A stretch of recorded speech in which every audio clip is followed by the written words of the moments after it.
लोकांना तात्कालिक फायदे हवे त्यासाठी लोक जातात. लोकांना आपल्या प्रॉपर्टीज वाचवायच्या, संपत्ती वाचवायची आहे आणि सरकारकडून प्रचंड दबाव भाजपकडून जो असतो केंद्रीय तपास यंत्रणांचा, त्याच्यामुळे भयभीत होऊन लोक जातात. शरद पवारांना सोडून गेलेले लोक किंवा फार चांगल्या आनंदी मनाला गेले असतील असं मला वाटत नाही.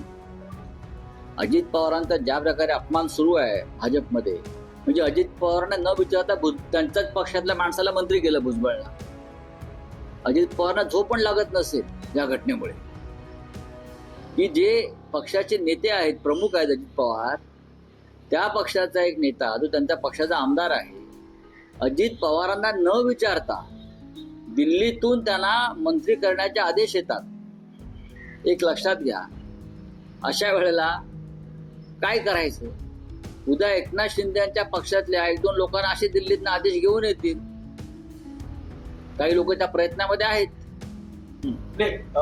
हे असं होतंय यामुळे का की शरद पवारांची जी नवी पिढी आहे ती भाजप बरोबर जाण्यास व्याकुळ असल्यानं कदाचित अजित पवारांचं महत्व कमी करून या मोठ्या गटाला भाजप बरोबर घेणं. कारण तुम्ही असं म्हणालात की शिवसेनेची नवी पिढी ही अशा पद्धतीने गेली दुसऱ्यांबरोबर किंवा बीजेपी बरोबर शिंदे गेले किंवा काय, तसंच शरद पवारांची नवी पिढी असा निर्णय घेऊ शकते का? पवार नाही घेणार पण पवारांची नवी पिढी घेऊ. मला वाटत नाही तसं. सुप्रिया सुळेंचं नाव तुम्ही वारंवार घेताय किंवा अन्य काही नेत्यांची नावं घेताय, त्यांना तहान नक्कीच लागली असेल. पण तहान लागल्यावरती कोणी गटारातलं पाणी गढूळ पाणी पित नाही. बरं, त्यांना तहान नक्कीच लागली असेल, त्याची सगळ्यांना लागली असेल. कारण सहकार क्षेत्रामध्ये असल्यामुळे कारखाने आहेत, सूतगिरण्या आहेत, अमुक आहेत, तमुक आहेत. तहान जरी लागली असली तर नक्की कोणत्या टप्प्यात उडी मारायची किंवा महासागरात उडी मारायचं म्हटलं तरी त्या महासागरामध्ये इतक्या लाटा उसळलेल्या आहेत, इतकी गर्दी आहे त्याच्यामध्ये. प्रत्येकाला आपलं स्थान शोधावं लागेल. जे गेलेले आहेत ते धडपडत आहेत तिथे अस्तित्वासाठी. नवीन जाऊन काय करा?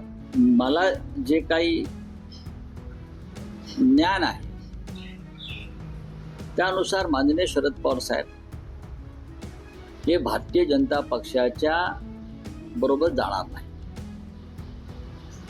माननीय पवार साहेबांनी राजकारणामध्ये खूप मोठी, त्याला एक लॉंग असं एक हे म्हणतो आपण पारी, ती खेळलेली आणि ती खेळताय. आता ते कोचिंगच्या भूमिकेमध्ये आहे, प्रत्यक्ष मैदानावर नसले. त्याच्यामुळे मी त्यांना ओळखतो, त्यांची विचारधारा आणि भूमिका मला माहिती आहे. त्यांचं वय आता साधारण 85 वर्ष आहे. पण अशा नेत्यांना वयाची बंधनं नसतात, काम करतात.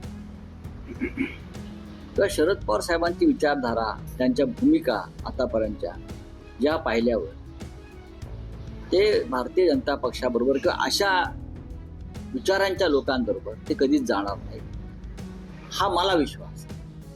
आता त्यांची नवीन पिढी जी आहे, आता आमच्याकडल्या काही पिढ्या गेल्या, आम्हीच घडवलेल्या, त्याला तुम्ही काय करणार?